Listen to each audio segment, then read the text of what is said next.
ہے کہ کسی کا جسم بیمار ہے، جسمانی بیماریاں ہیں، تو علاج چاہتے ہو تو صدقہ کرو، داؤ مرضاکم بالصدقہ۔ ساتھی بیان کرتا ہے ماں جو ہے وہ قومے میں گئی ہوئی ہے، آفس میں ہے، کال آئی کہ جلدی سے پہنچو ہاسپٹل، جلدی سے لاک کیا، گاڑی میں بیٹھنے لگا تو ایک ٹوٹی ٹانگ والی بلی کو دیکھا، جلدی سے ایک بقالے پہ گیا، وہاں سے دودھ لیا، بلی کو دودھ پلایا، وہاں گیا، اس خوف سے گیا کہ کال آئی، یہ لگتا ہے کہ ماں اللہ کے سپرد ہوگی، لیکن وہاں جب گیا تو کمرے میں ماں نہیں ہے۔ پوچھا جی ماں کدھر؟ کہتے ہیں وہ تو دوسرے کمرے میں نعش میں منتقل ہوگی۔ کہا وہ کیسے؟ جب وہاں گیا تو وہ ماں جو قومے میں تھی وہ مسکرا رہی تھی۔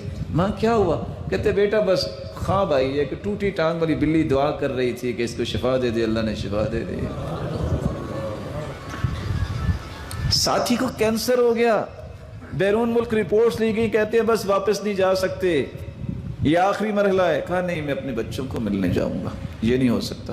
واپس آیا، گزر رہا تھا، گوشت والے کے پاس دیکھا کہ ایک عورت بوڑھی اماں چند ٹکڑے اٹھا رہی ہے۔ پوچھا آپ کیا کر رہی ہو؟ میری ماں کہتی بیٹا سال کے بعد اپنے بچوں کو گوشت کھلاتی ہوں، سال گزر گیا ابھی تک گوشت نہیں کھلا سکی، تو کچھ ٹکڑے اکٹھے کر رہی ہوں، شاید کوئی بات بن جائے۔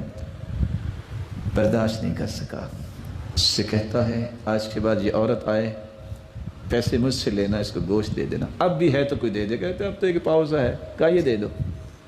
وہ دے کے واپس آیا، کچھ دن رہا، واپس جب پہنچا بیرون ملک، فاجروا له الفحوصات الطبیہ، جب اس کی رپورٹس میڈیکل کی گئیں تو واپس آ کے ڈاکٹر کہتے تم وہی ہو؟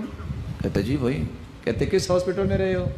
کہتے کسی بھی نہیں۔ دوبارہ کرواؤ، دوبارہ رپورٹیں کروائی، کہتے کینسر نام کی چیز ہی کو نہیں۔ جسمانی بیماریوں کا علاج اللہ نے صدقے میں رکھا ہے۔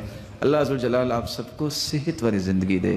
ہم نے ان آنکھوں سے دیکھا ہے ارض حجاز میں دوائی تو ہر بندہ ہی لیتا ہے، جب بھی کوئی مسئلہ بنے فٹ سے پہلے صدقہ کرتے ہیں، ہاسپٹل بعد میں جاتے ہیں۔ عادت بناؤ۔